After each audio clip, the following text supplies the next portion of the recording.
Hello, everybody, and welcome to my humble abode. Fine. Draw me to hell stream. It's been a hot little minute since I've done a draw stream, so I had the bug today, the drawing bug. I figured I'd do a little streaming, working on some practice stuff here. I got two books I'm working out of. You got that one. This one. Indeedy. Been pretty much glued to these two books for the last 2 3 months at least. So just a quick overview, right? We've got Klaus Jansson's the DC Comics Guide to Pencil. The first quarter is anatomy stuff, shapes, utensils, that's about it. But I'll show you some of the stuff I've actually done out of it. And then the book sort of starts breaking into double page spreads, paneling, covers, breaking panels, which is awesome. Storytelling elements. So, and this series of books, the DC Comics Guide, I've got two others. And there's a few more out there. I've read this in its entirety, the Denny O'Neil DC Comics Guide to Writing. Fantastic. Just breaks down how they used to do it back in the day. You don't have to follow it word for word, but and then sadly my dog got a hold of this one. But you can pretty much get any one of these and the others off of Amazon used for anywhere from $3.99 to $50-$60. Like this particular series, depending on the volume, is apparently expensive and hard to get a hold of. But if you look on the Amazon used section, you can find pretty much all of them for just a couple bucks. So don't get ripped off, but definitely worth it. Let's see. Smoking a little marijuana here, my apologies. I've been working out of that DC Comics book and stuff like this. This is straight out of that book.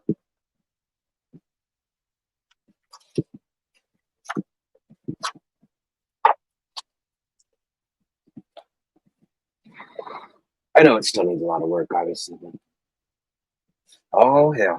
What do we got here? So what's all this then? Hey, Neo, my brother. Hey, buddy. Good to see you. Oh, shit. Flying on in. Hey, Shadowhawk. Good to see you, buddy. God bless you. It says, hail, Ginge, Pedro, if you're around. Pedro's here in spirit. He's always in my heart. You never let him go. He says, hail, chat. Just dropped in to drop a like and say hi. Thank you, buddy. You know, I seriously appreciate that. God bless you.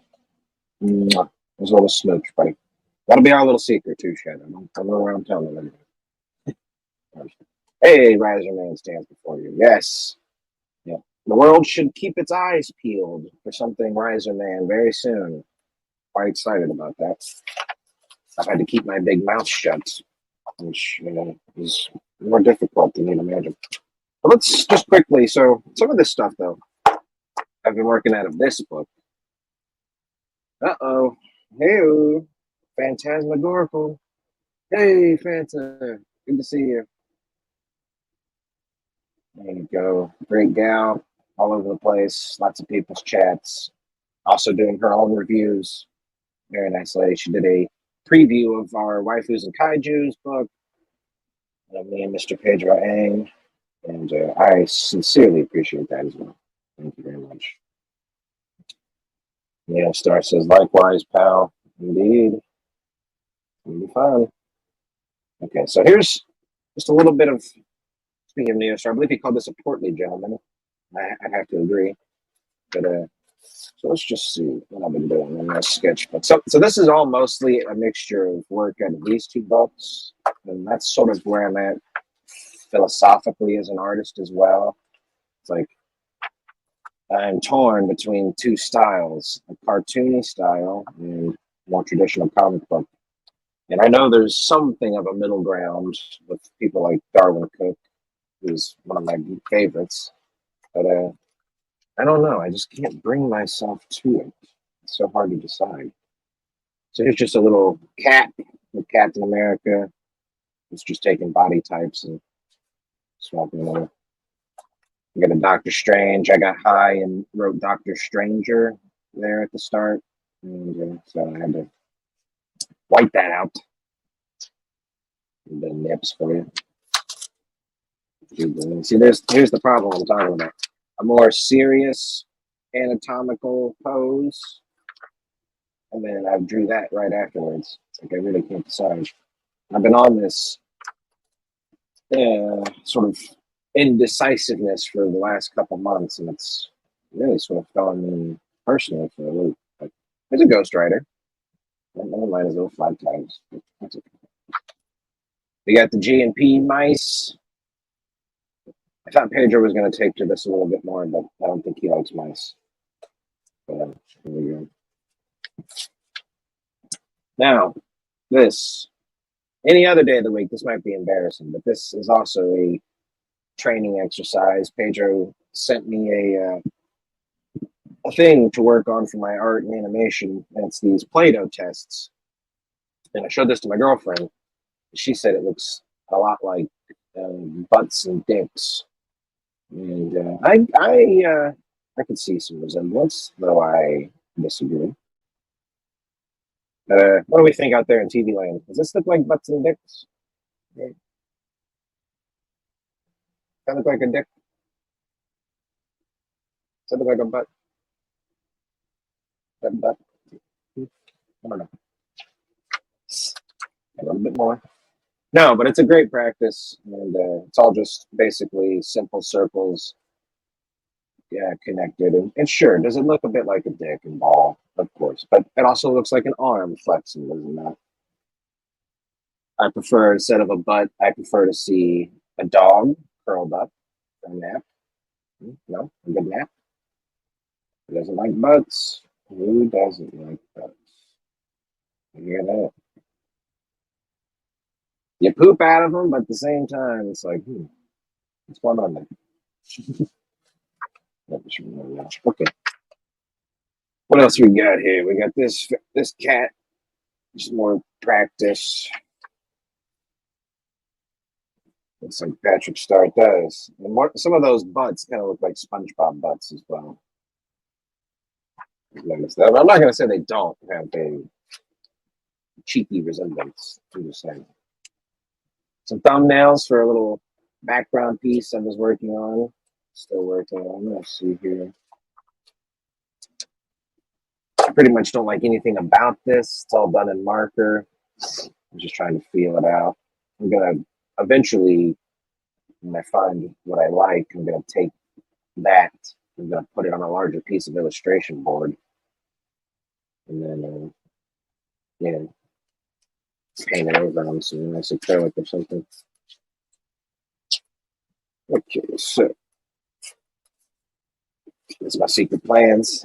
All right, and now we're back to essentially square one. Working out of the How to Draw Comics the Marvel Way book. Some posing.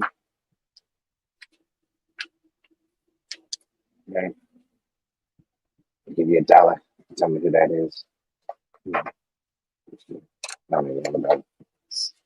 No, it's the thing. Come on. Come on, guys.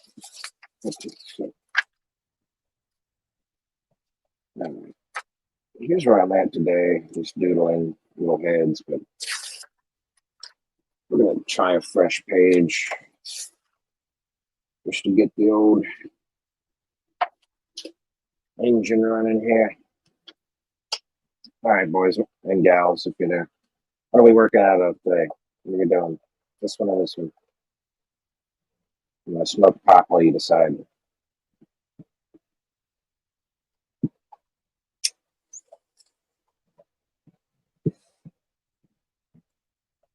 The owner of the white sedan, you left your lights on. No.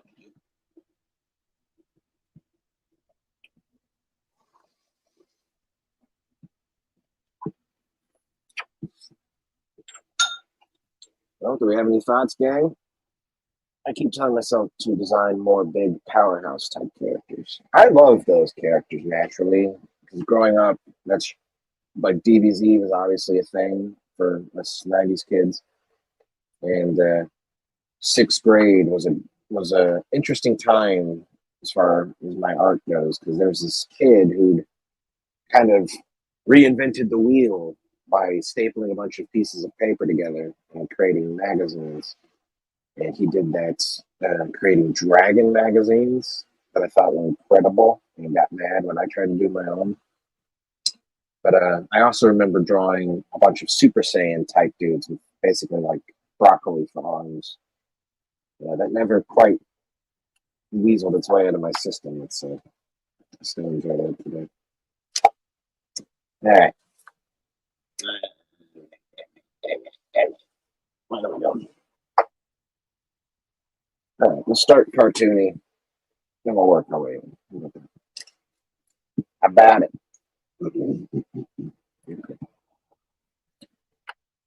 Neostar says, a big guy. You're going to see a big guy. All right, so I'm just going to pick a body type thing just for reference.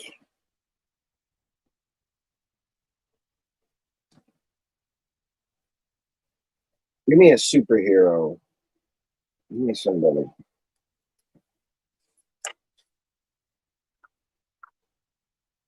What do you person?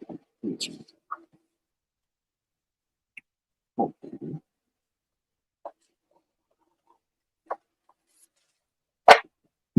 Alrighty. I want my own big grand bad jump style character. Just some big guys, big guy heroes that could bench press a steamroller. Let's fucking go. No, man, I love it. I love big, stupid, dramatic characters. Hawkman, elongated man walk. Let's do pick one of those. I'm indecisive. I'm up for either. Mr. Terrific. Okay, no. Okay, let's see.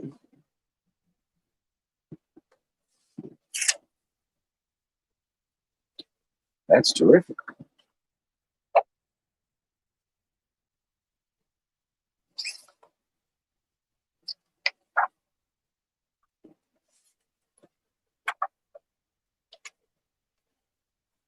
I'm gonna hop in the a meteor guy for sure.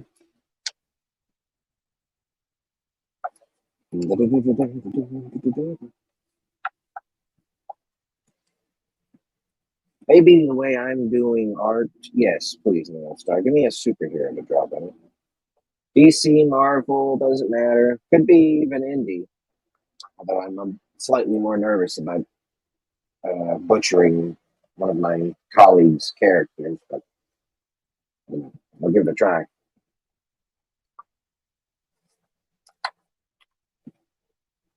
My esteemed colleagues.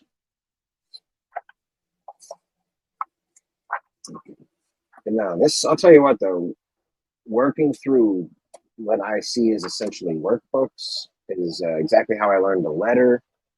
Was how to letter comics by Neil Blomkamp or something. I forget his name. Neil Picos. Yeah, Neil Picos. I believe, yes. But I read that book start to finish, did everything that was on the page. I would just recreate it with an illustrator. And then by the end of that book, went straight to lettering. So, I mean, I guess it goes without saying, read books to learn things. But, like, you know, and obviously you're supposed to work at it. But I'm just saying it works, man. Wonder Man. All right, let's find this Wonder Man. I don't know a single thing about Wonder Man. So let's learn first, shall we? Simon Williams, okay, Marvel Comics, first appearance, The Avengers, #9, October 1965. Created by Stan Lee, Jack Kirby, and Don Heck. Very nice. Okay.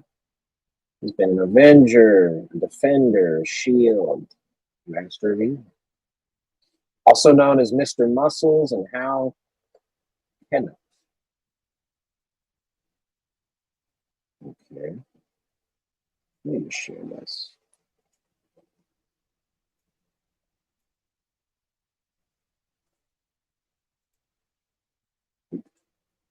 There we go. All right. So, Wonder Man.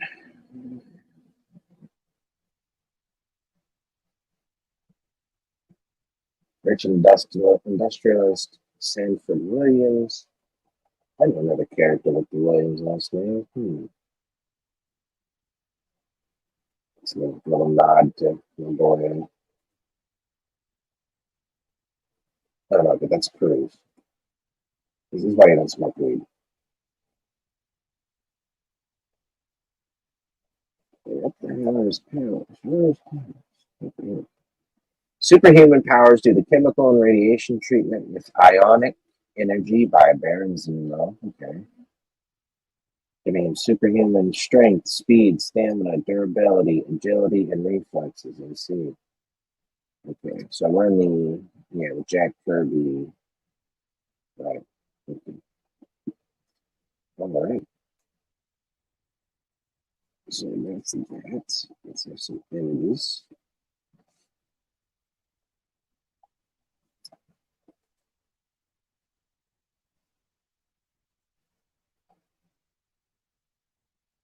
So has he been featured in something recently, or is this just a character of yours that you're a fan of, Neo? Or I've never heard of him. Of course, I'm just some ginger schmuck.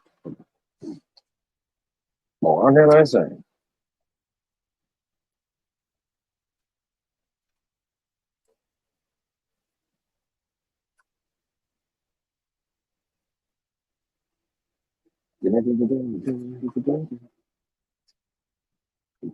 Danny Phantom. It's a picture. Speaking of Wonder Man, I've been doing something with ionic energy in Riser Man. I've been thinking of doing something. Like a villain with that power.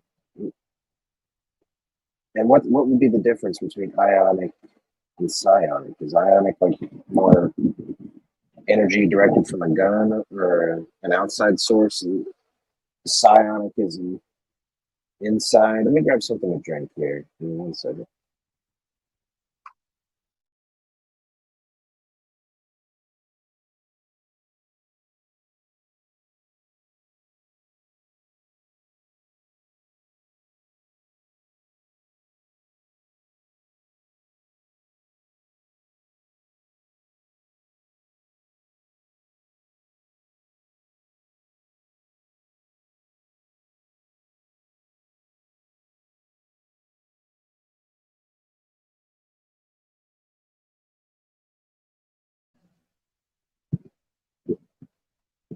I'm back in action.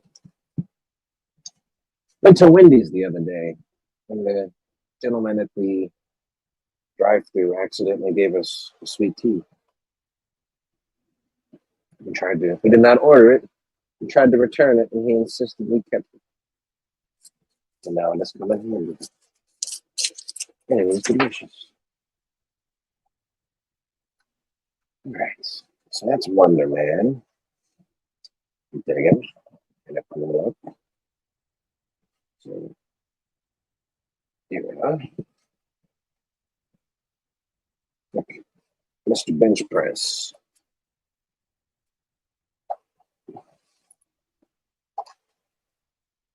Can you see this? It's good.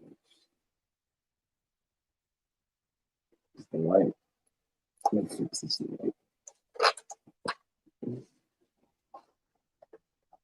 It's awfully bright.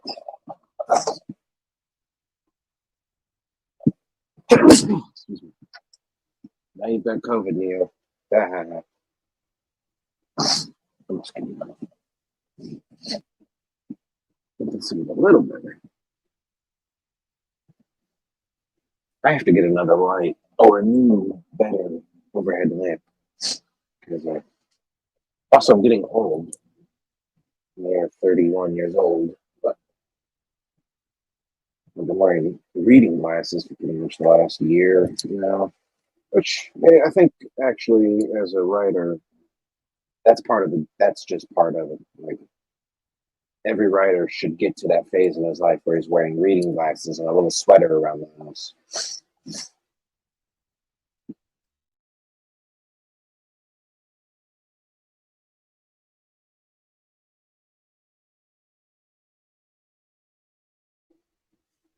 And I'd put that on my tombstone.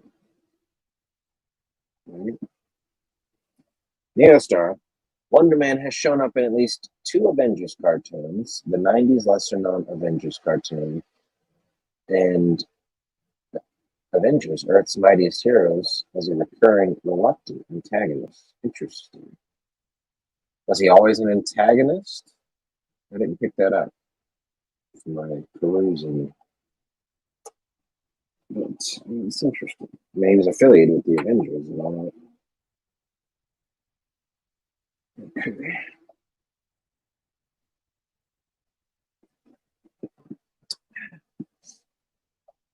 Les Rock. Lesbo. Not to be confused with actually lesbians first. You understand.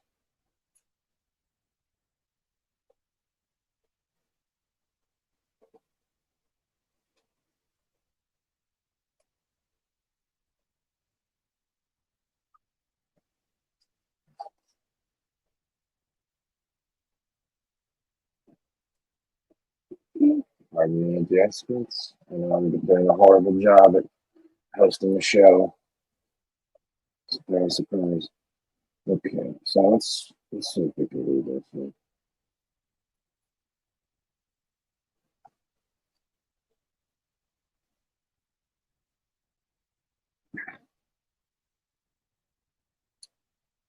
I apologize for this.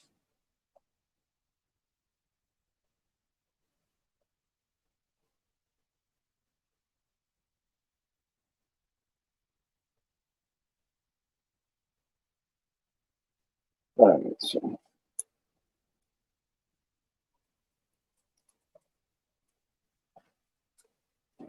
got my trusty brush. My trusty indeed. All right, so let's see. Wonder Man.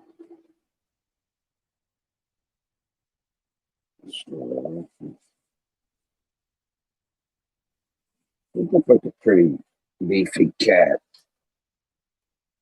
Let's give him a little bit of broadness. Wonder Man has often flip-flopped between good and evil, often as a result of mind control and occasional lapses of insanity. Interesting.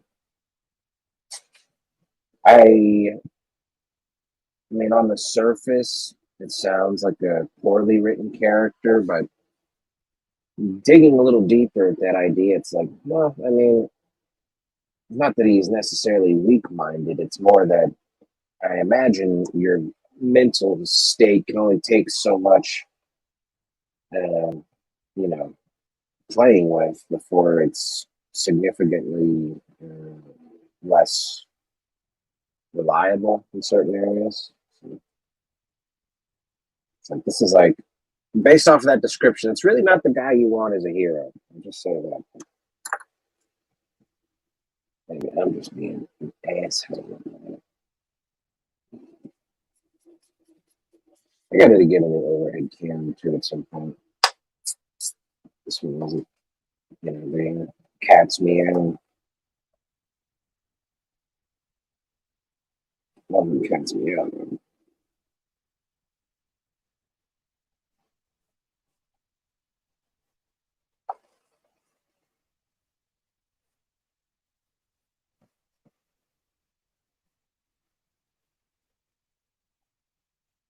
Let's get dangerous. Darkwing Duck.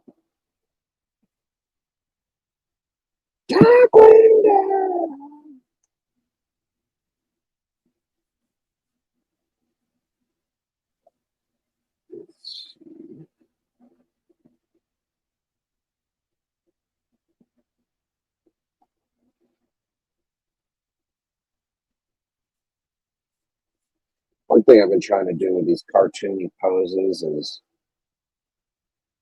due to the nature of it being cartoony, it's meant to be a little more simple.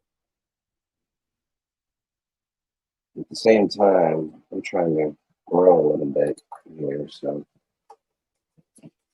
trying to find good dynamic poses that don't require me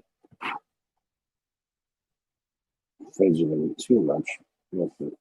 Sort of losing the energy, quote unquote.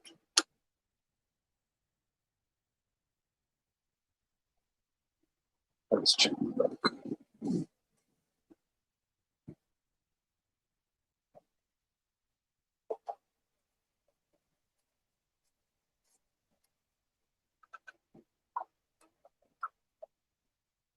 The only thing about this book is maybe the poses aren't as dynamic, and it is more just a beginner's guide, which is perfectly fine.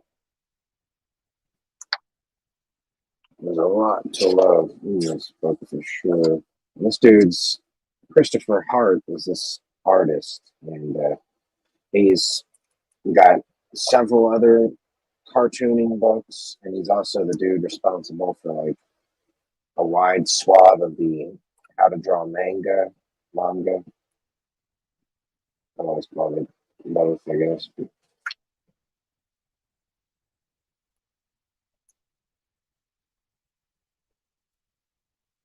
Let's see.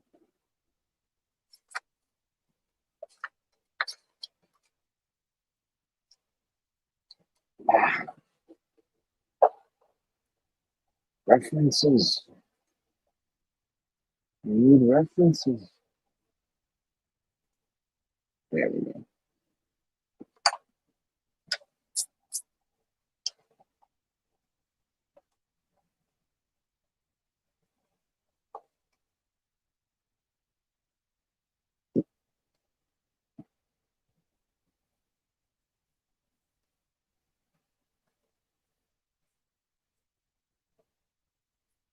That How to Draw Comics the Marvel Way book insists starting with a stick figure.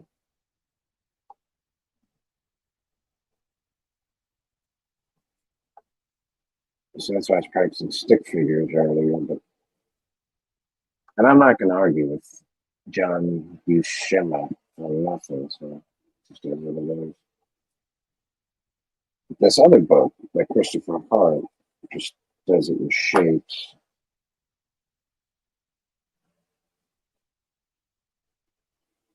I can tell this one's going to be a pain in the ass to work on. In all fairness, most of the Avengers were kind of nuts during their initial inception. With that said, Wonder Man's character seems to be a conga line of indecision and uncertainty. Well said, my friend. And no, well said about the Avengers too. That's very interesting. Perhaps that was a just product of not bad writing at all, but learning how to communicate like that. Characters and thoughts. Like, I mean, he's with essentially sort of the forefront. But at the same time, yeah, like really, most heroes, like the only hero that really gets points for being crazy more often than not is like somebody like Batman, I guess. I mean, I'm sure there's others, but everybody knows Batman's nuts. Still my favorite DC. And Spider-Man is my favorite Marvel character, but you call me basic. Neo Star says, which explains why he and technically Vision and Scarlet Witch gelled so well. Interesting.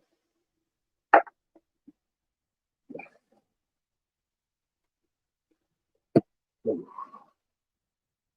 right. Yes, I've been eyeing a Jack Kirby Captain America omnibus, the number one. It's like $60 on Amazon.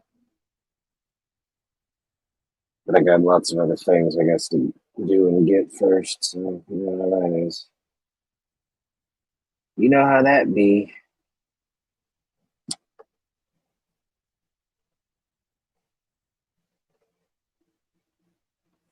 I'm getting a new mic here soon. That's very high on the list.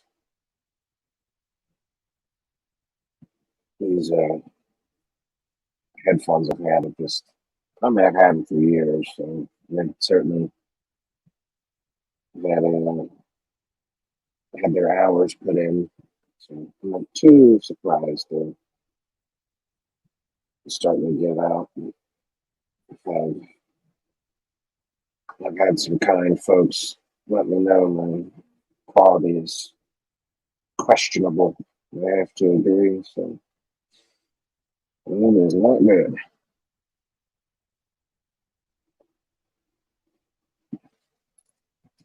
Shout out to Fashion Jackal, great guy. The only person I've had ever in my life mail me essentially gay pornography, but it was in the form of a joke and then a manga. Like Dick Fight Island, very silly uh, inside joke, I guess. No pun intended there, but you know, great dude. Love that guy. Neo says, I feel you, Ginge. I've been meaning to deep dive into Jack Kirby's Fourth World and Forever People stories. Yeah, the classic Marvel stuff. They've maybe the smartest decision Marvel's done in the last, I don't know, but 10 years or so roughly is recollecting that stuff. But some of it's been in very poor quality, I found. Like some of those collections, the omnibus are typically all printed properly. I've got a couple trade uh, collections that are like Avengers stuff that are just like the printings almost cuts a third of the page in half.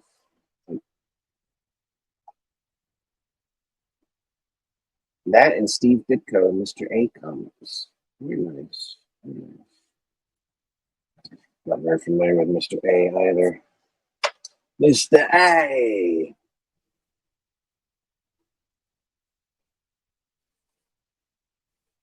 With Mr. E for you Scooby Doo fans out there.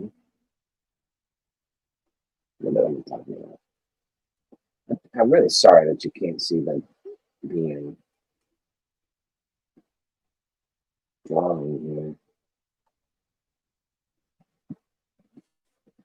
I'm gonna throw my reference up on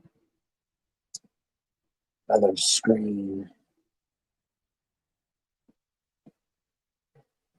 I do appreciate everybody that came by. I understand. This was just to hang out and rope some suckers in to listen to me talk some shit. So here we are. Neo Star, I appreciate you, buddy. Okay, who's it Wonder Man? Move over, Wonder Woman. We don't need none of that feminist crap in here. We've got Wonder Man. Just kidding. I'm just kidding, of course. Anything Wonder Man kind of seems to be the derivative to some degree, at least in the name. Not really in the storyline and all.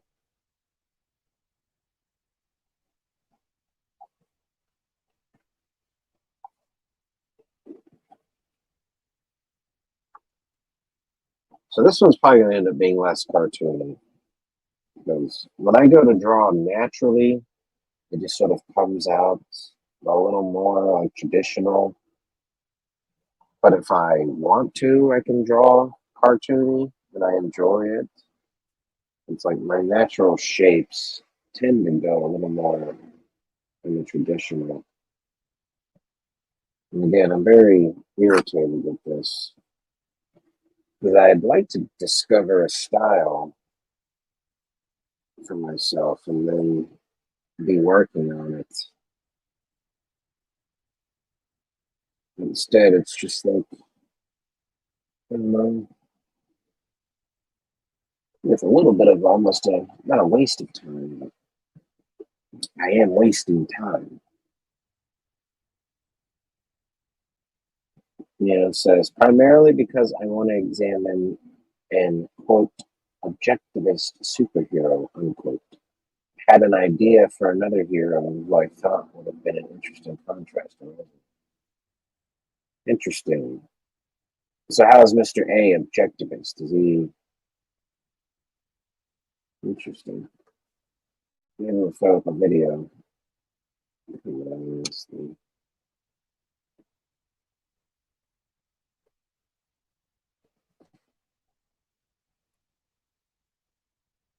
Okay, let's do something.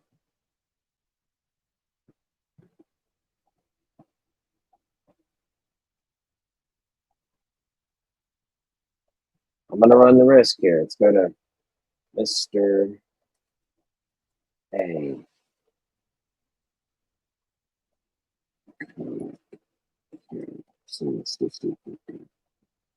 Steve Ditko.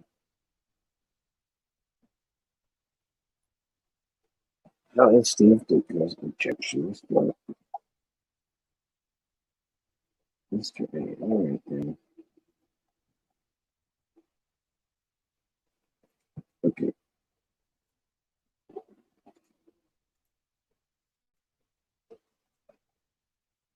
I'm going to be pausing this video here and there, so. But here we go. Let's learn, shall we?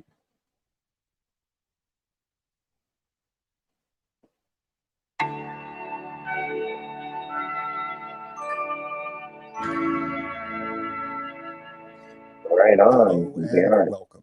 Mr. A debuted in 1967 within the pages of Wallywood's anthology comic, Wit's End.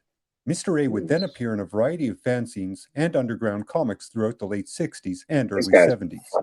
Some of those obscure appearances were eventually compiled into Mr. A #1, published in 1973. The creator, Steve Ditko, would continue to write, draw, and self-publish Mr. A stories throughout the rest of his career. Even with a casual glance, one can easily determine that Mr. A is not a traditional comic book hero. He neither has superpowers nor an origin story. One day the intrepid, morally rigorous reporter, Rex Grain, decided to put on a white mask and an all-white suit. Then he began to dole out justice with his fists and a gun. There's no inciting incident. There's no call to action. There's no training montage with a new wave soundtrack. There's just some guy with too much free time who is driven by the need to force others to conform to his beliefs concerning proper moral behavior, or suffer the consequences. Mr. A's civilian identity is basically indistinguishable from his hero identity. The white mask he wears to disguise himself is literally his own face, displaying a disdainful, condescending expression. If you think about it, it's not really a mask. It's a frozen declaration of what Mr. A feels towards those he deems criminals. It's probably more accurate to call Mr. A a comic book protagonist, not a hero. And Mr. A's primary antagonist is, roughly, everyone who isn't Mr. A. Steve Ditko created the character shortly after he quit working on the extremely popular comic book he co-created and co-wrote, Spider-Man. While Ditko worked on Spider-Man, he discovered and was subsequently influenced by objectivism, the mode of philosophy founded by Ayn Rand. This influence and Ditko's understanding of objectivism became the foundation of this character. To truly understand Mr. A's motivations and reasoning, you need a very basic, Wikipedia level of understanding about objectivism.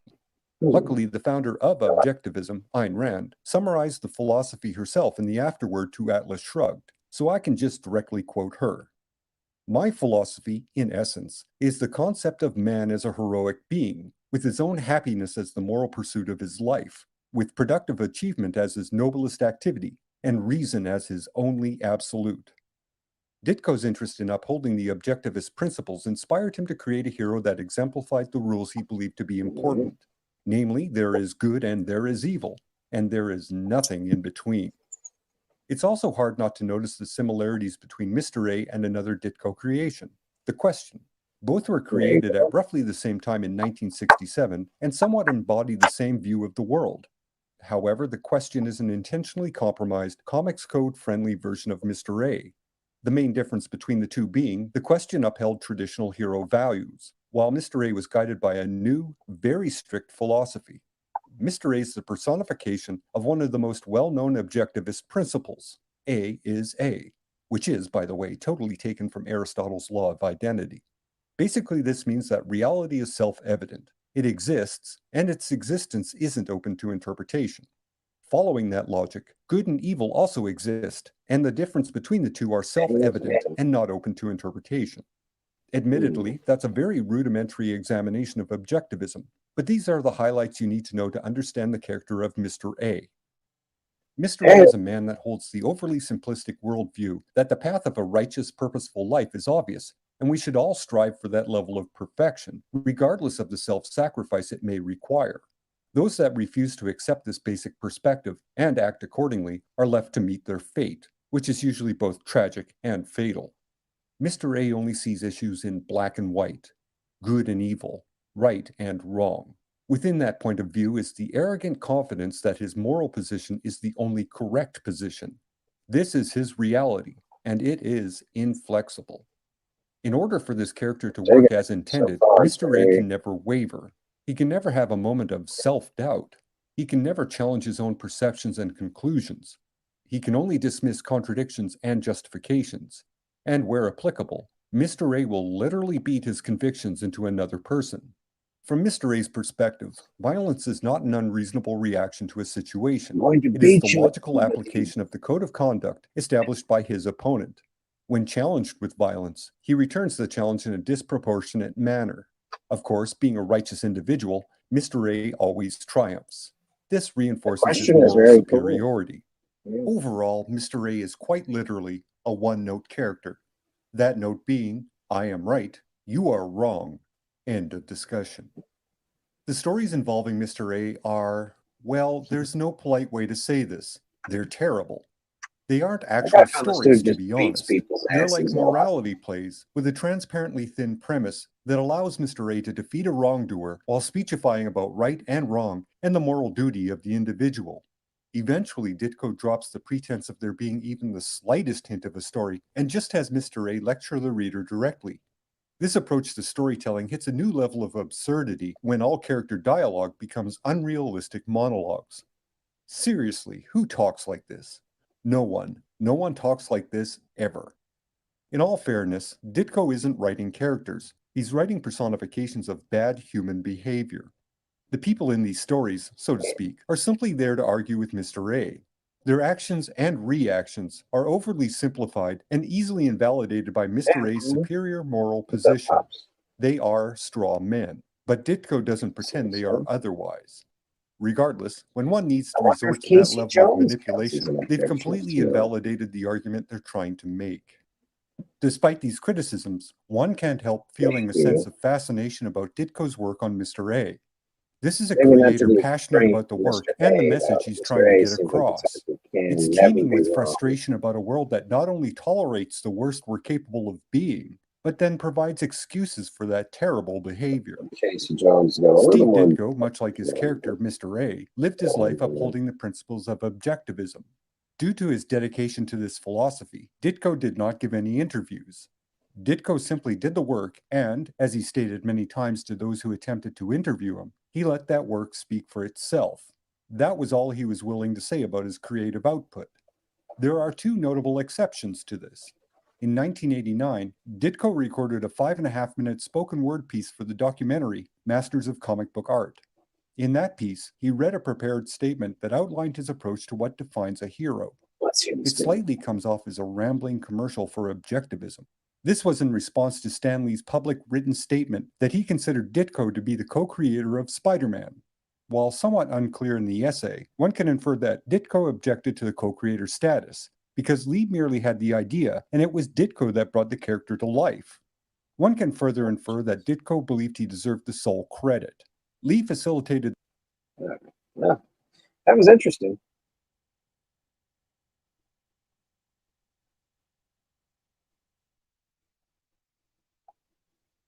I had never heard of Mr. A. Mhm. All right, so work on Wonder Man here.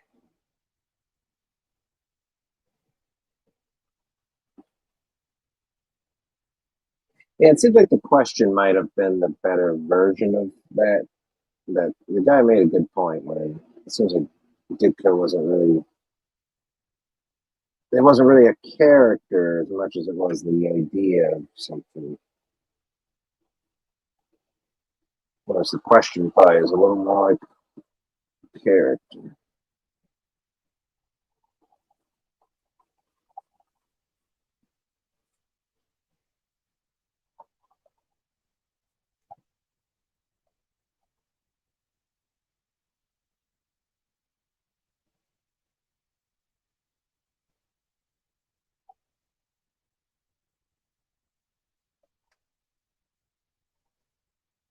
You said you had a character like that idea, though, Neo? You ever hear on some Atlas shrugs, some Riser Man shrugs? Heavy as the head that wears the crown.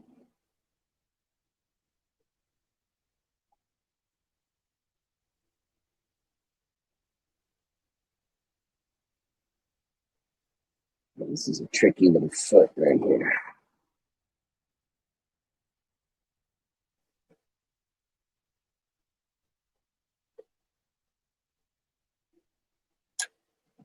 Yeah, so I was going to play some background music as well.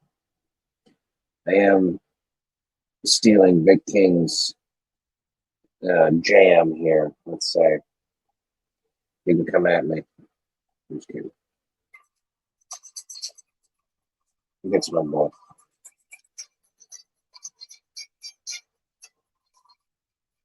Okay.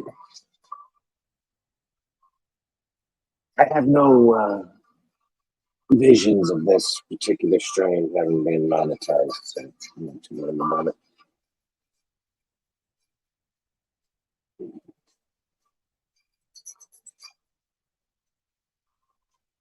Let me change it, man. I'm rocking these little eraser pencils here lately.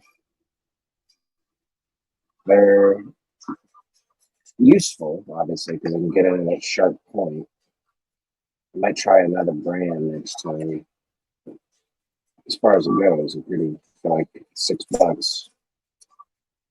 Pretty satisfying.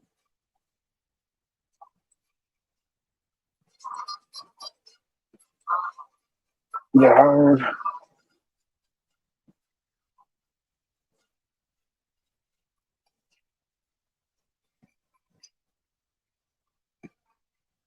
my dog has chewed up 2 of these erasers out of a pack of 6. So this is the third one, sadly. The other 2 are just not salvageable.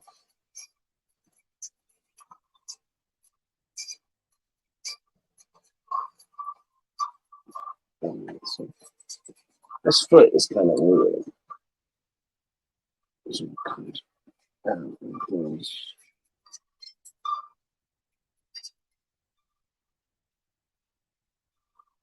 So how are y'all doing? Tell me about the weekend. What are we looking at here?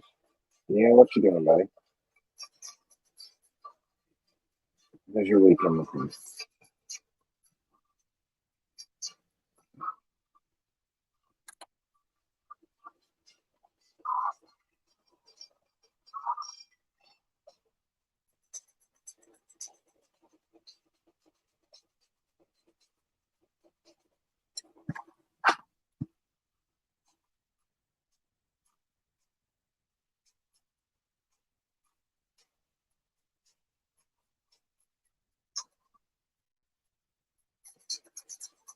You're gonna have to cheat this foot.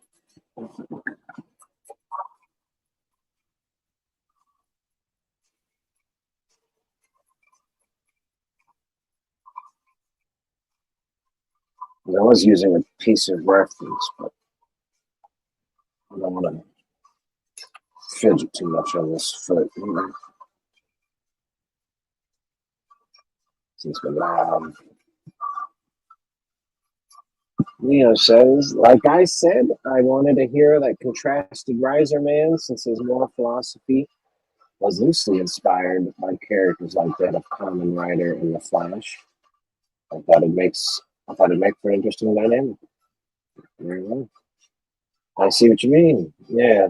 Somebody especially as intense as a Mr. A type where it's almost you may not even be any rationalizing to him. He might try to rationalize to you, whether it's his fists or like just a pure rant. And no, I can definitely see it. Very interesting idea. Would make for a one of his maybe even like highlight real villains. I think.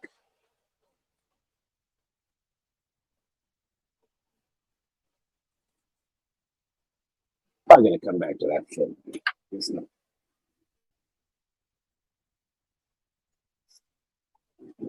Too much money.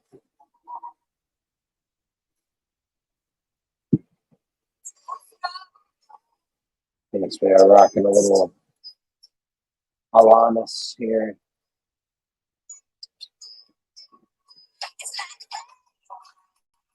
It's a great tune, guys. Come on.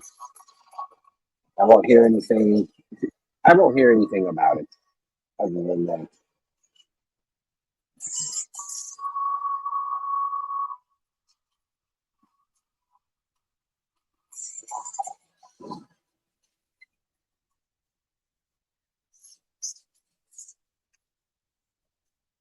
So Nick Welch's Sam Rex that launched yesterday.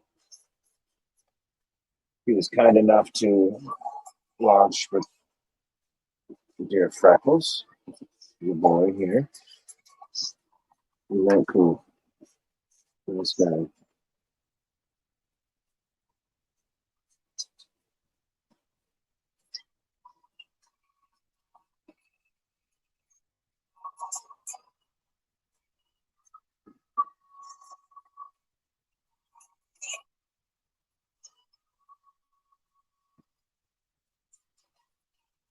And back to the book. Big fan of Nick's art, his work ethic, him as a guy. It's the classic trifecta, right? You like the creator, you like the creation. You've got to know him over the couple years. You see each other around. It's a small crowd here. So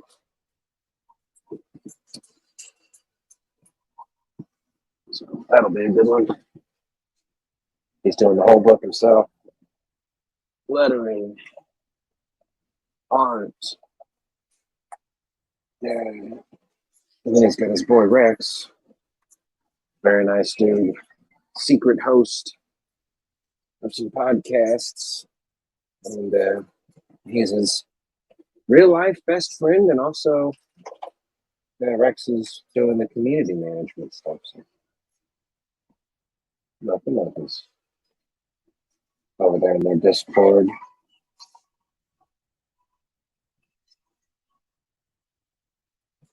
You don't want to miss it. It'd be ironic. You won't end up in that song.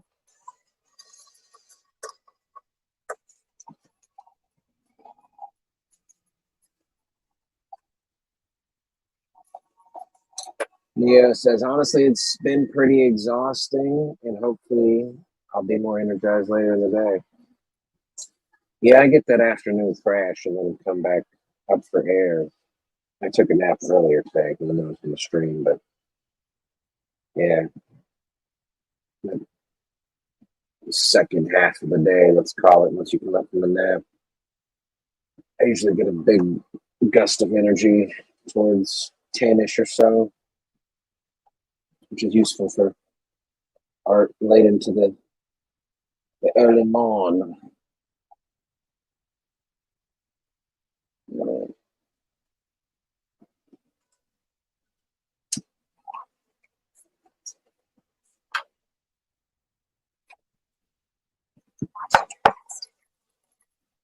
So I'm going to be signing up.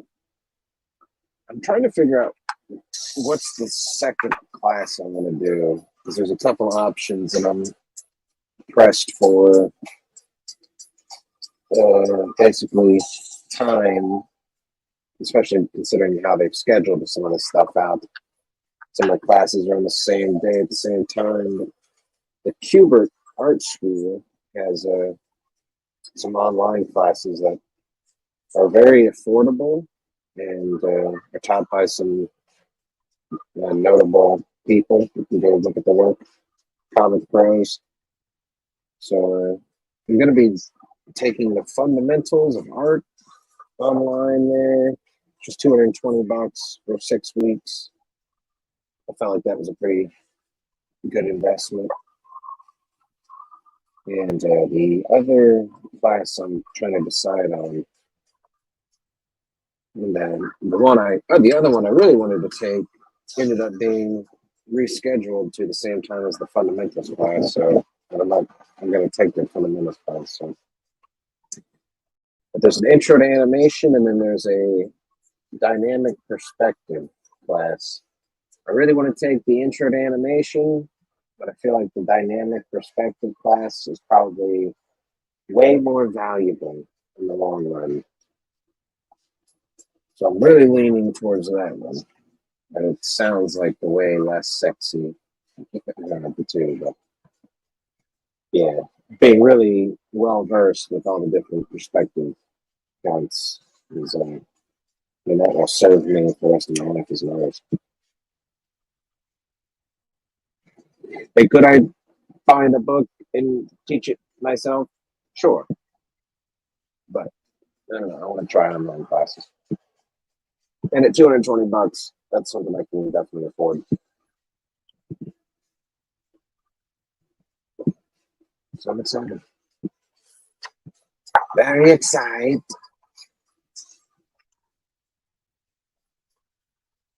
All right, let's get back to this.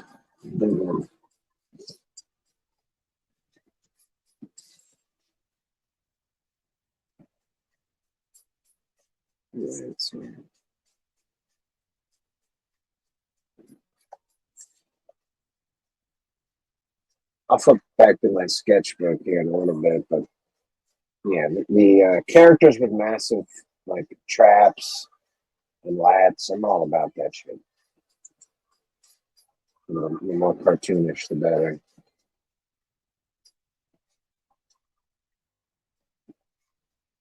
So a circle here for the shoulder.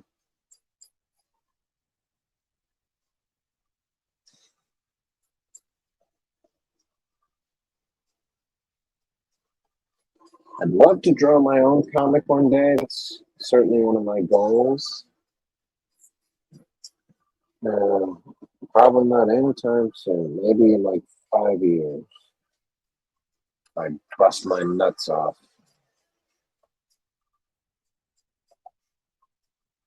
Which is totally fine. I'm probably a better writer than today anyways, but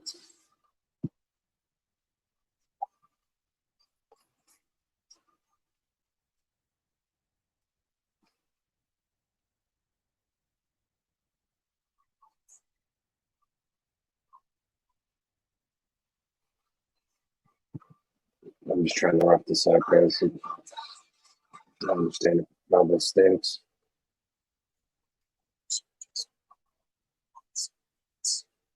However,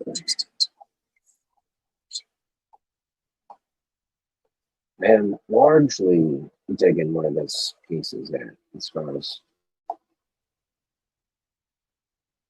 some stuff coming together. This was proving to be a little more of a challenge at the start.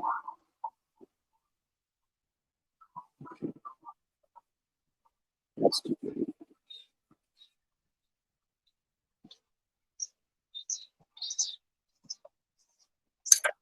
Just food.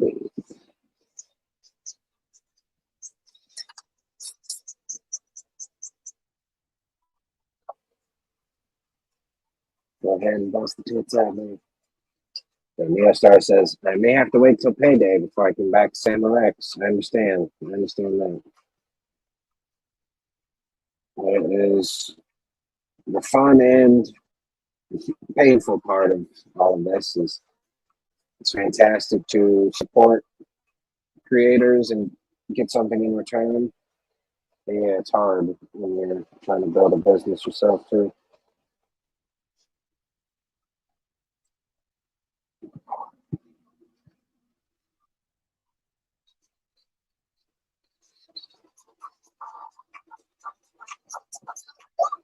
I think that needs to be.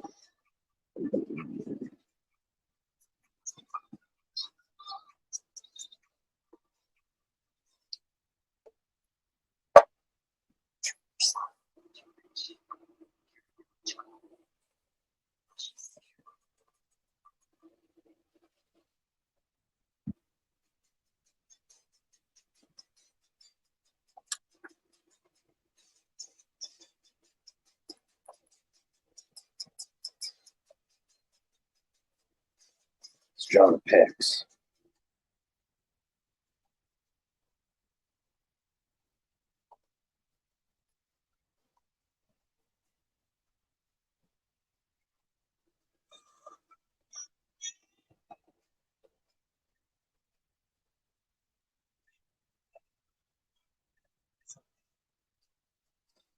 Yeah, okay. Just trying to box these things in. It looks a bit like a frog here. That's all right.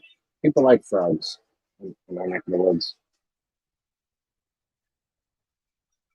You got a buff ass WB frog over here.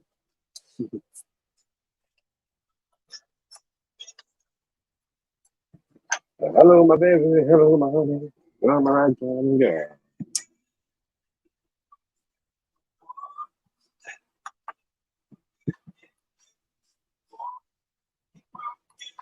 I might just turn this into a buff ass frog now. Never know. That's a cop out. Or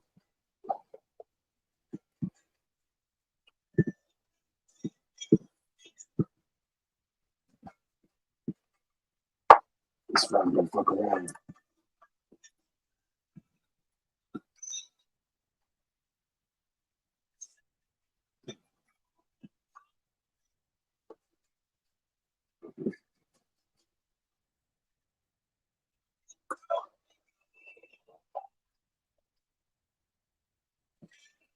I'm still a relatively new artist, gang, so within a couple of years of everything, you have to bear with me.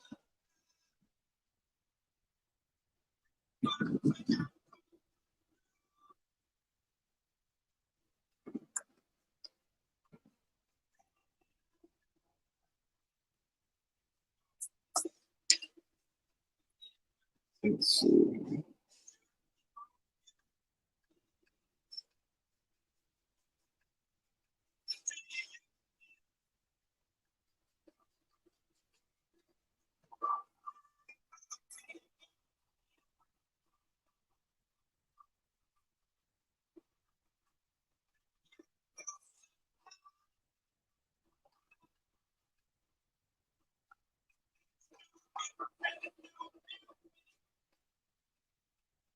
There we go. That'll work for now. There's about.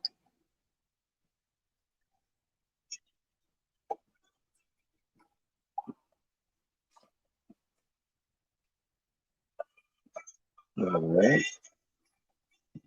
Yeah.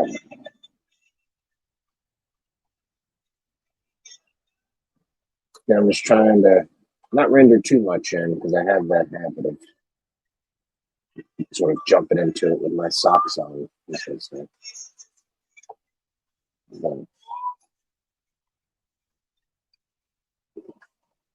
Okay, here comes that. See, now I know how I'm learning because the. Let's see if I can pull it off here. I'll show the reference. All of those dicks and butts that Pedro had me draw. This is where this dick and butt business is going to come into play. And Patrick Starr's arm as well. If you read me. See, Now, let's see if we can draw that right here. See, I'm recognizing. This is the key, I think. You're supposed to recognize this stuff. But I'm just chatting. Let's get this dick and butt action on. And then don't click up. Take another look at her. Let's see.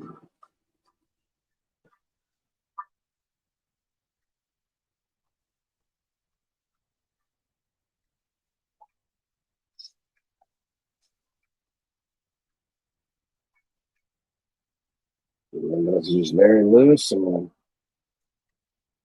come back in and clean it up here. A few times.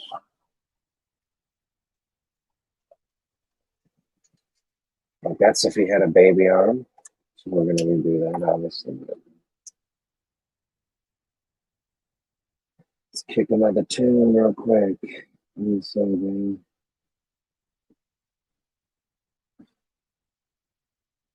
One of my new favorite memes has adopted one of my favorite songs. Have you guys seen Jesus Christ as he shreds for sinners? Basically, this Skate 3 meme with this, I think it's Andrew WK as his as the character model. It's basically this guy dressed in all white with long Jesus-y hair skating to Even Flow by Pearl Jam. It's like, explain this, atheists. It's just Jesus shredding. I mean, they're right. Okay, so let's try this one again. A little higher up.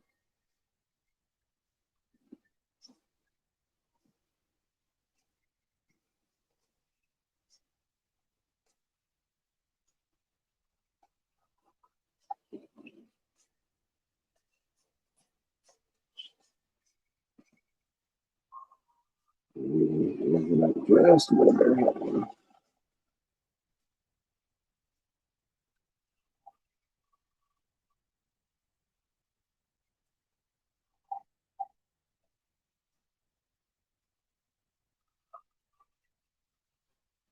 Something like that. Well, I'm looking a little bit higher.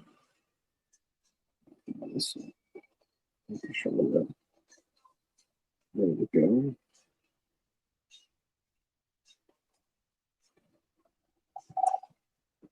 We'll clean it up, but for now, I'm actually not too displeased with it.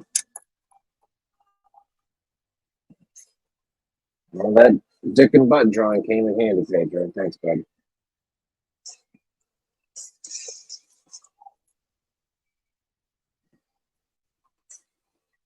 All right, so let's go ahead and bust the tits out, baby. Come on. Yeah.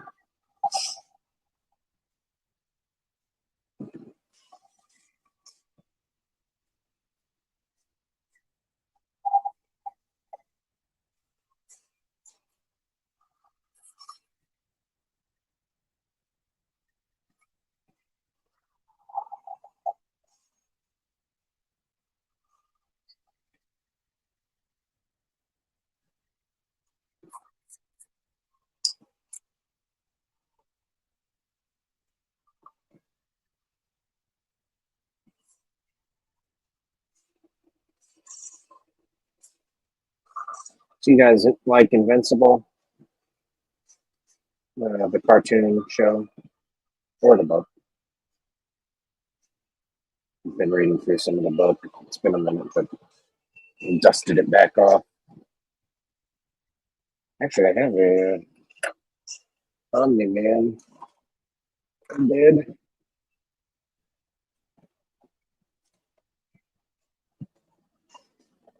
Yeah. Another sketchbook. This is a bunch of walk notes. This is all his boobs. That's a Jafar type cat. Oh, here we go.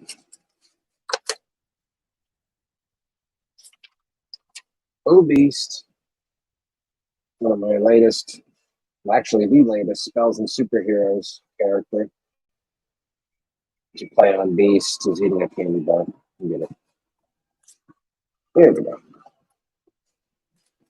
I never finished the hair because I'm not sort of there yet. It's sad. I really don't know how to do that. I know it's about drawing the shape, but when it gets to brushing it in, right, I just don't know. Yeah, I'm pretty pleased with this. I will redraw it on some actual Bristol board and some more practice, bunch of mouths. This is David Draymond of Disturbed on vacation in the Bajas. Right, drowning in a sea of mojitos. A disturbing vacation. I shared that on Twitter. Got 0 likes. Can you believe it? I'm just kidding.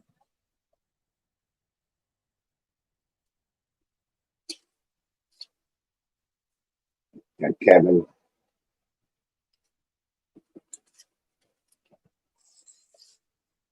Get some different Mega Man type cats. Halloween scene.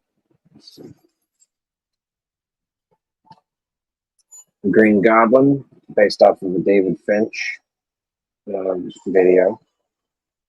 Need to go in there and punch on that. We got, I forget who this was. This was supposed to be some joke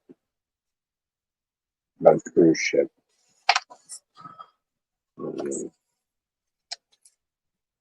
This is acrylic, a little Darwin Cook nod, even though it looks only in composition like the original piece, but the shapes didn't come out like his, but honestly, I kind of really love it. Especially right here, these little edges. Very pleased with just how it's that contrast between the black and the gray. I feel like it works really nicely. But that's obviously Bruce Timm, to Dag, little ghosts. I got other stuff in here. But anyway. Oh, Neo says, so that was Obese. Yes. Real quick. That was Obese, indeed. Obese came about, here's some more headshot stuff. Obese came about because of the way my girlfriend was another obese, more closer into the beast. The obese came about due to my girlfriend saying obese instead of obese, and I just took that and ran with it. See my headshot.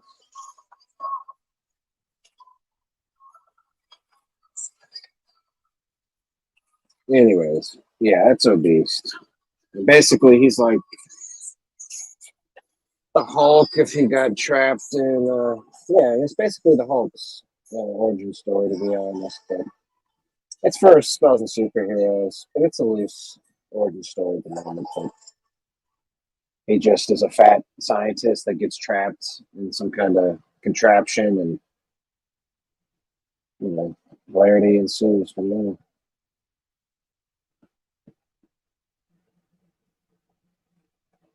Right, so let's get some more music going here.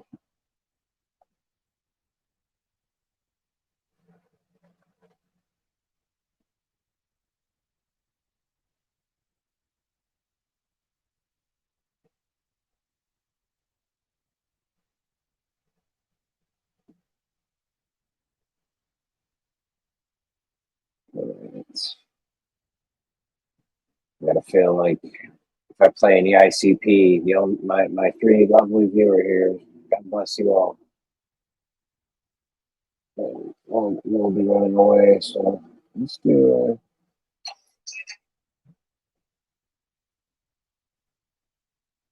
Bloodhound Gang. Who's a fan of that? Okay, so all right, let's get back to her. Apologize for the delay.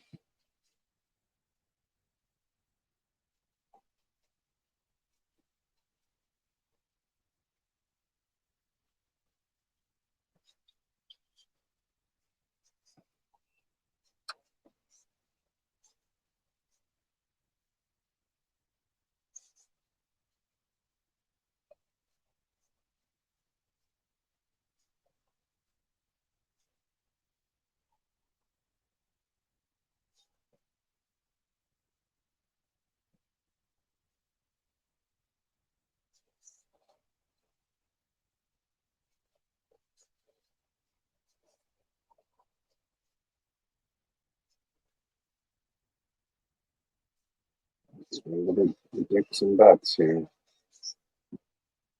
I really wish I didn't have to use those words, but that is as they were described to me. So I'm not sure what I'm to do about that.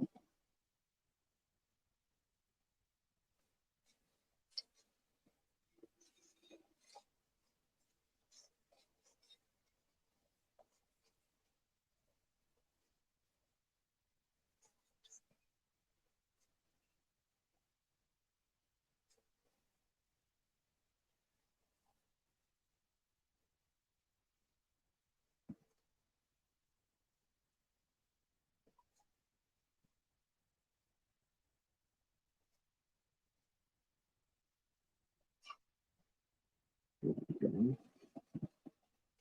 It is a lot simpler when you just do it this way.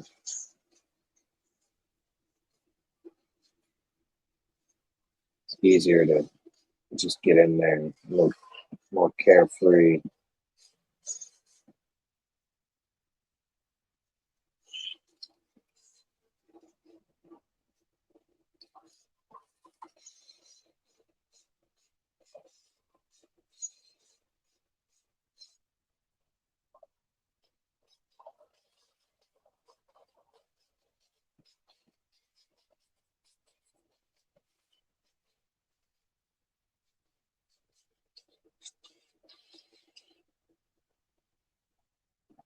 Okay, though. Is it a little wonky? A little bit.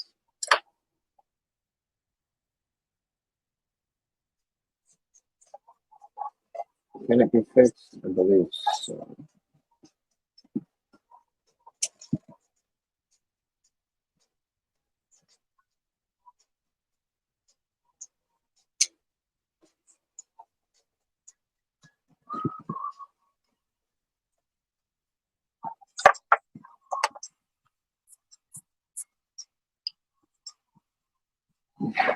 Let's get up in that bitch with the eraser.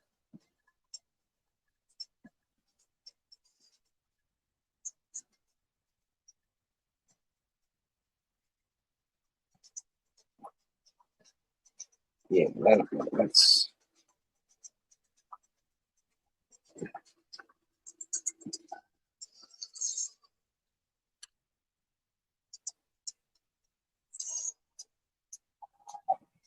let's see. Where's the note? Two. Yeah. That's just too long.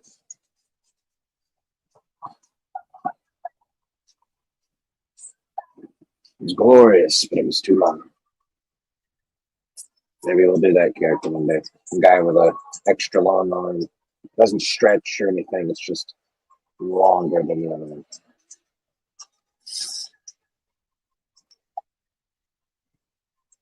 No, next year, the Let's see, we got walk. I'm still trying to decide. It's either going to be a horror anthology. It should be. I don't. All right. I'm just not going to see it. I'm going to put my foot in my mouth. So I'm just button my lid.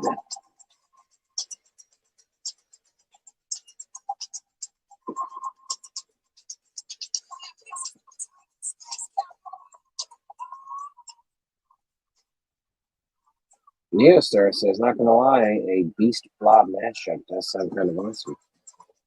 Yeah, he's a little less on the blob element and just more, but I just hadn't considered the blob per se. It was more just a really fat, strong character. I put a little more thought into his actual origin-ish story with like not his origin, but his motivation. What is he gonna do? What is he after now? Well, it's basically he's just trying to cure himself, and then he ends up as a spells and superheroes character, but also playing a role of at least in the X-Men comics.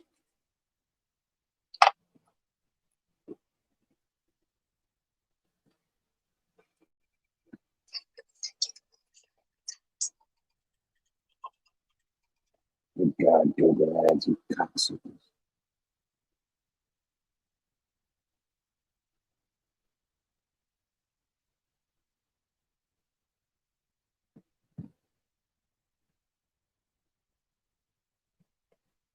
A lot of my deep cuts for music, I think I've come to find don't hit this crowd.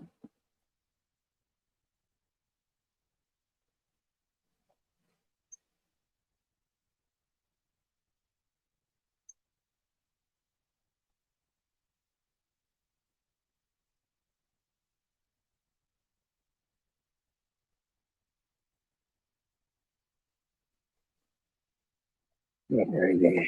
Sure.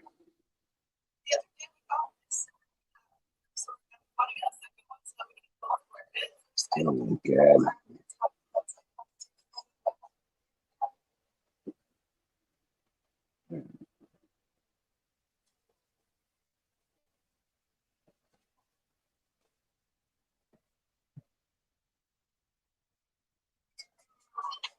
Let's get this on going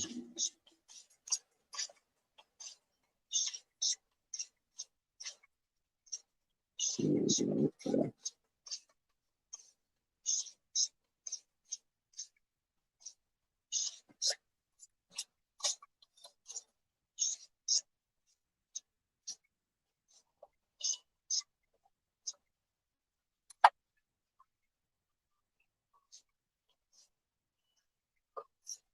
I'm obese.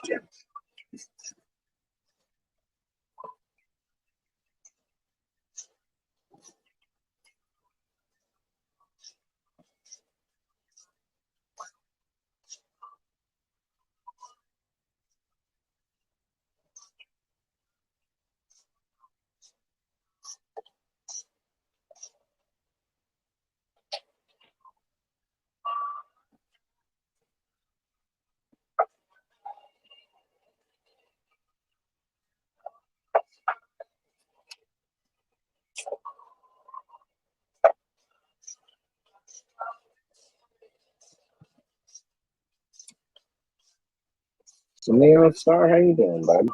Stefan, down there? My relation to Gwen, I assume.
Just trying to make this a little more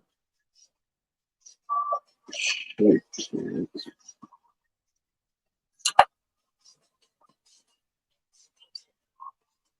A little more shape. Over than man on my workout. Back in a little more shape.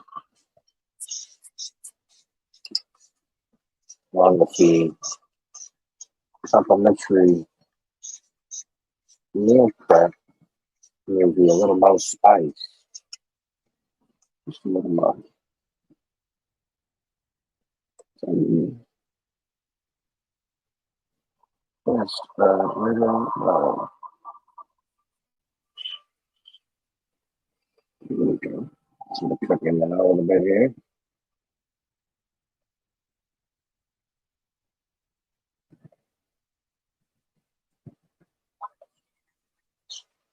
I do.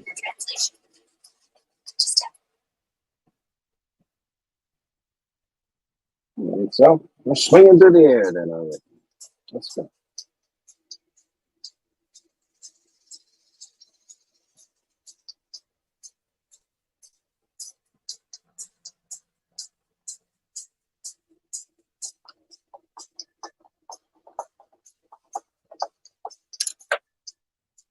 Yeah. All right. I think I'm for the most part pleased with this.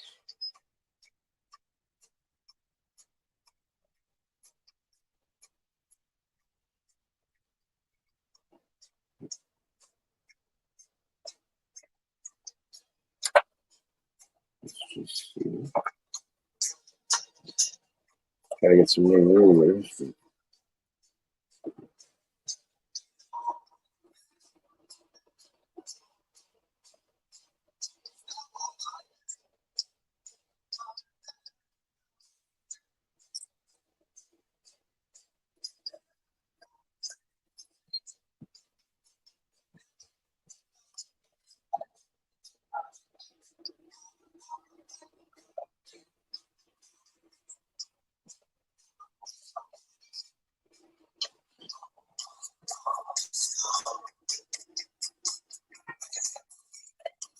Just measuring out, making sure the proportions are close enough. These two things are larger slightly because you try to make them a little more like,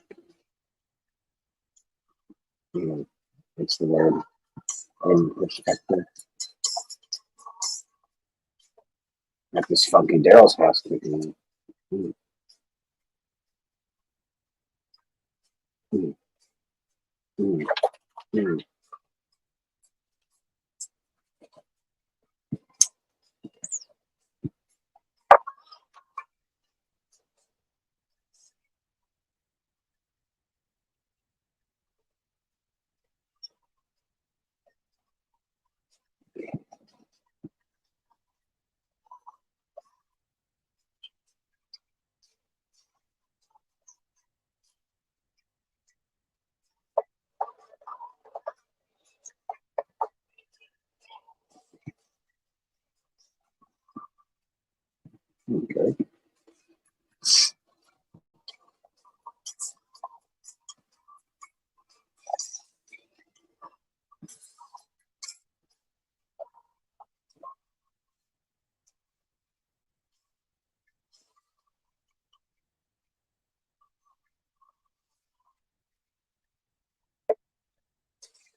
This is where I know even less about what I'm doing.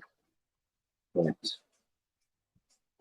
put some anatomy, some muscles on this thing. Neostar says BRB. Very good.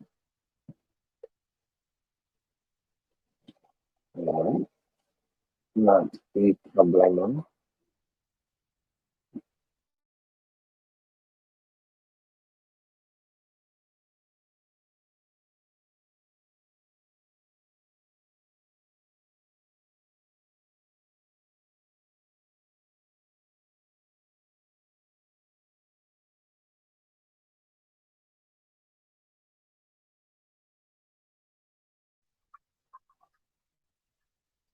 Let's carry on.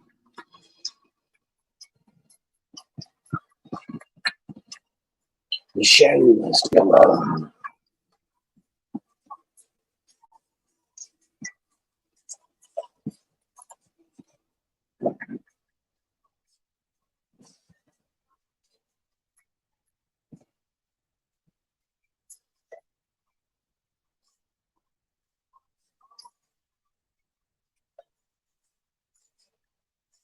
Put that in the bedroom. Oh, you're not going to TV as you apologize.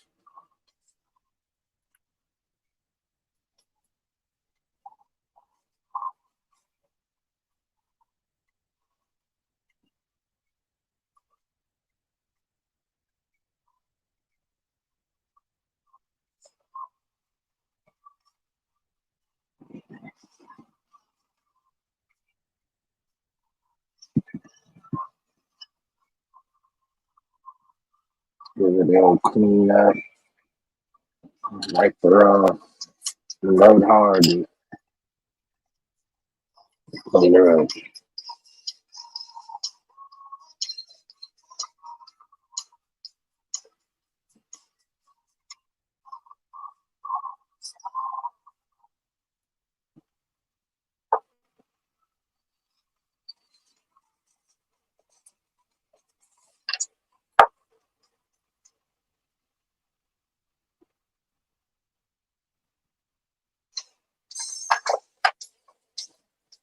I'm going to top myself off here. Nothing dirty. So let me send you in there.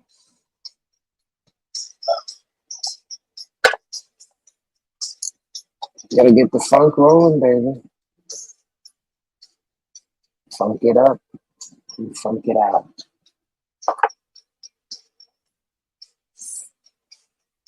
I just try to be a cartoon character. That's all.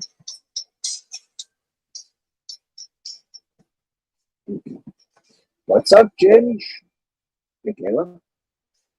It's crack-a-lackin'.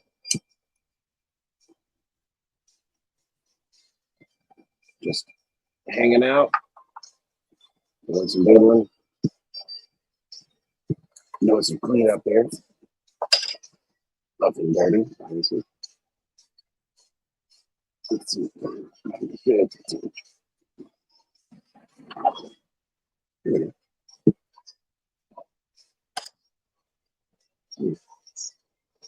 There we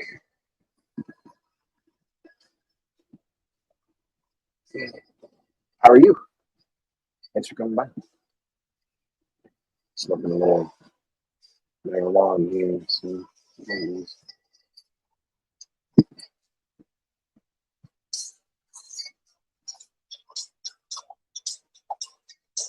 okay. So, let's clean this back up a little more.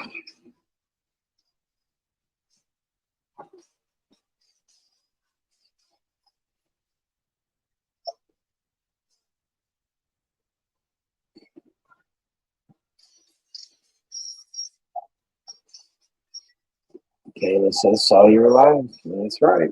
Yep. I had the itch today. I figured it's a Saturday. It's a nice day. May as well stay inside and play on the internet. Here we are. No, it's cool. I just wanted to hang out. I was going to draw anyways. So thanks for coming by. Absolutely. I'll be doing some live lettering of waifus and kaijus and other, just other stuff going forward. I'm going to try out some other types of content, lettering. I'm going to try some writing streams based off of some premises and just see what we can come up with. We got some other stuff too. She said she was driving. Hey, all right, drive safely. Must be getting a little crazy in your neck of the woods now that it's pretty much October. All the tourists. She says, I was like, he's getting lit and drunk. That's exactly right. I really have a hard time doing one without the other. But to that, I will say cheers.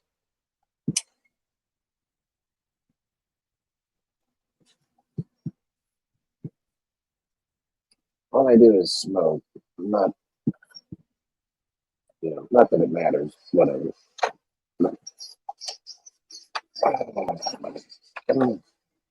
hate hangovers, and I like getting silly. Neo starts having me draw Wonder Man here, which is I'm going to eventually render that in, but clean it up here. And I'm gonna draw some muscles for the ladies, of course. And then, the rest of it.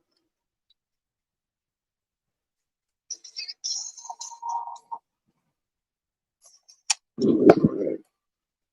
So let's see.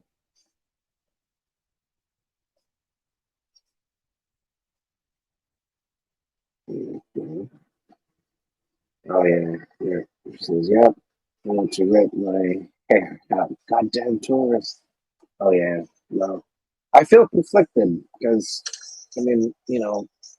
I've always wanted to visit Salem, Massachusetts, but now I know that it's actually Dover, right, which is where that actually happened. But as like a horror nuts and that type of guy, it's like one of the spots you want to go and visit. But as a person that also lives in a tourist town myself, my beaches were very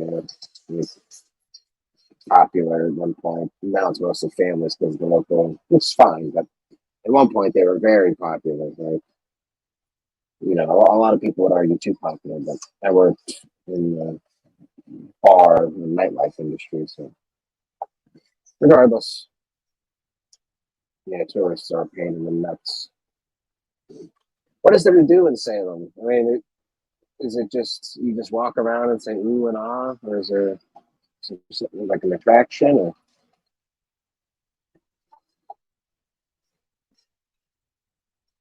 it's just a bunch of like middle-aged hipsters covered in tattoos and mustaches coming down wanting to try whatever IPAs.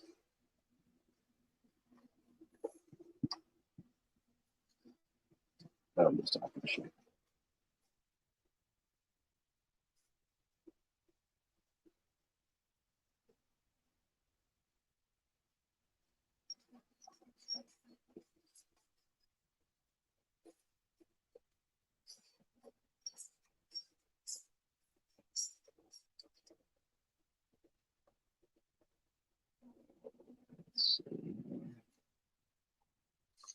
October is too expensive. I heard that. That actually makes sense. Oh, Danvers. That's what it was. Okay. Dover. No, that's just an old joke. Ben Dover. Ben Dover. Report to the principal's office. I'm just not in October. Right. Yeah. You come here and just except not in spring break, basically. You want to come here in the off season when things are cheap and hipsters want to be goths, etc. Yeah. Is goth even truly a thing anymore? I mean, you gotta really probably dig deep into the Yeah, because I mean, I don't know. Think about the scene for a minute.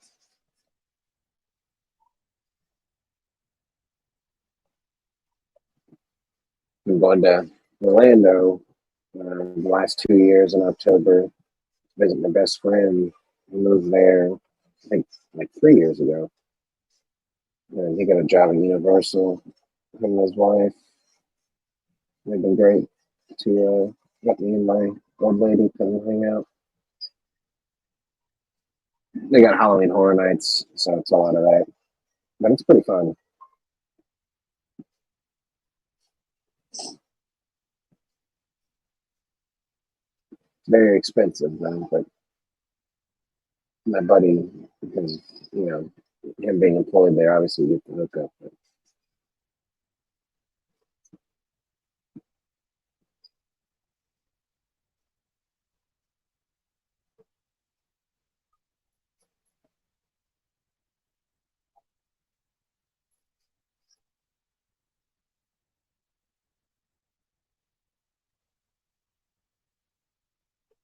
I am using a piece of reference on this, so it's not like this is coming from the beauty of my mind, but that's okay. I guess one thing I'm trying to work on is doing composition from my head, aside from just poses, like more like full scenes. I can write a scene as a comic script. Let's see. Okay, this is just a bunch of girls who were high school pretty that got out in the real world and realized they weren't that pretty, so tatted themselves up. Yeah, and dress got to be unique. Yeah, you all hear that. Yeah. He says, I would go for the Harry Potter. You know what? The Harry Potter is awesome here. You would absolutely love it. Yeah. Diagon Alley is a lot of fun. The rides, there's a couple great Harry Potter rides. You walk through Gringotts Bank, like, and then they got a ride for that.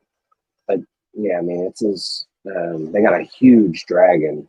That's like this fire-breathing dragon that actually breathes fire, but it's mechanical. But it's like wrapped around the top of this Harry Potter looking building outside, and like every 30 minutes or something, it blows fire, and you can feel it from like way on the ground.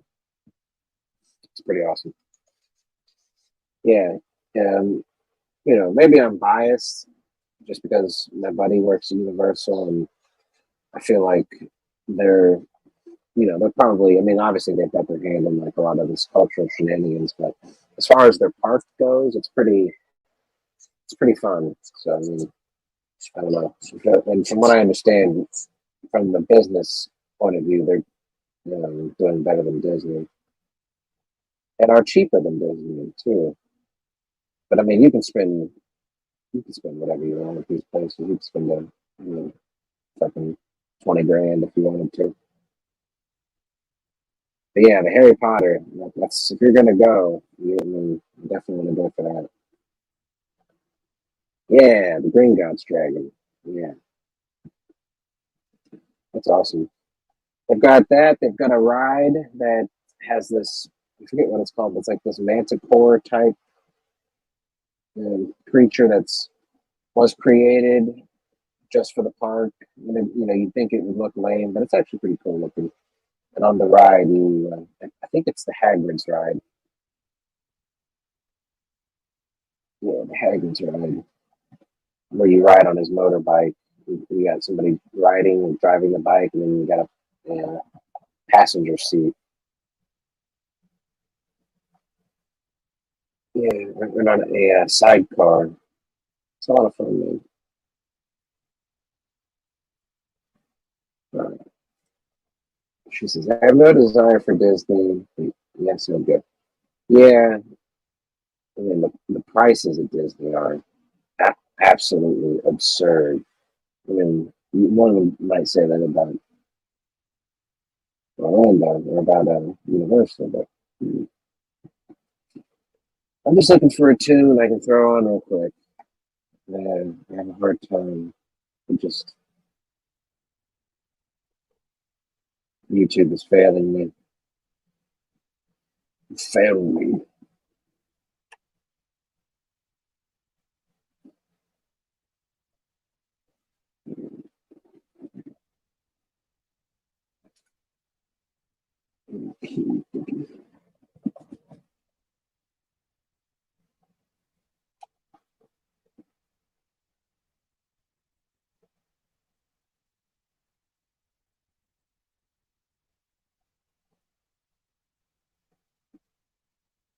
YouTube's just decided to suggest to me a bunch of shit I've never listened to.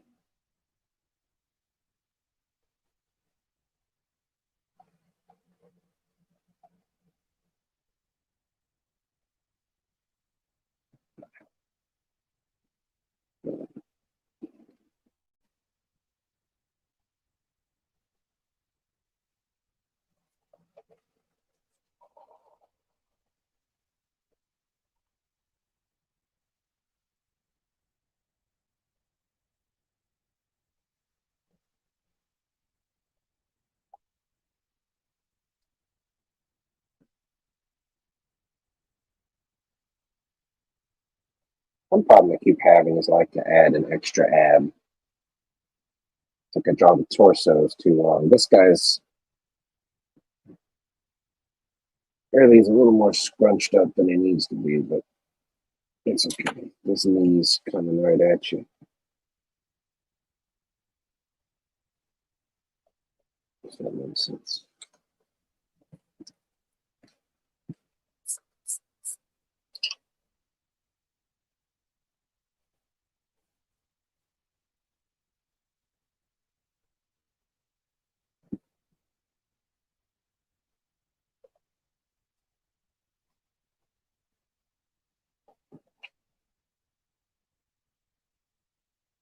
Okay.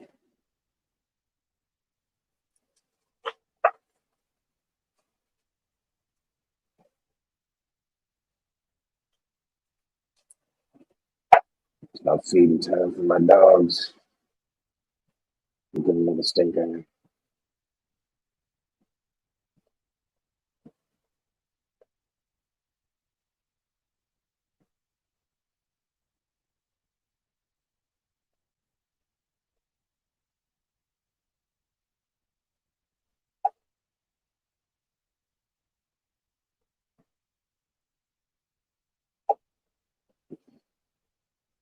Try not to worry too much about this. But yeah, this aren't bad. I mean, they are.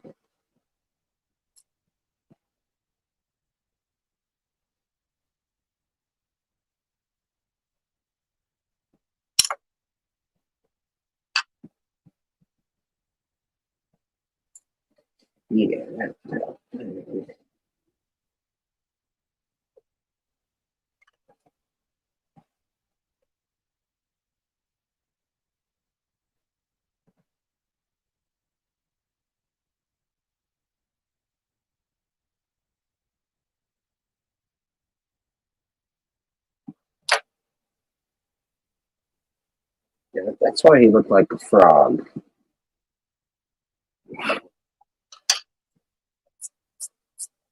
Okay. Widen them out a little bit. All right, though, gang. We are coming up on 2 hours, so I'm gonna go ahead and head out for the day, feeding my doggies. But I want to thank everybody that hung out: Shadowhawk, Kayla, Neo, Pops, you crazy bastard. And all right, Fanta, thank you for coming by. Kayla, if you're still listening, I hope you had a great day, and we'll see you around. And Neo, thank you, buddy, again for coming by. I'm sure I'll talk to you later. And we will see y'all next time. Peace.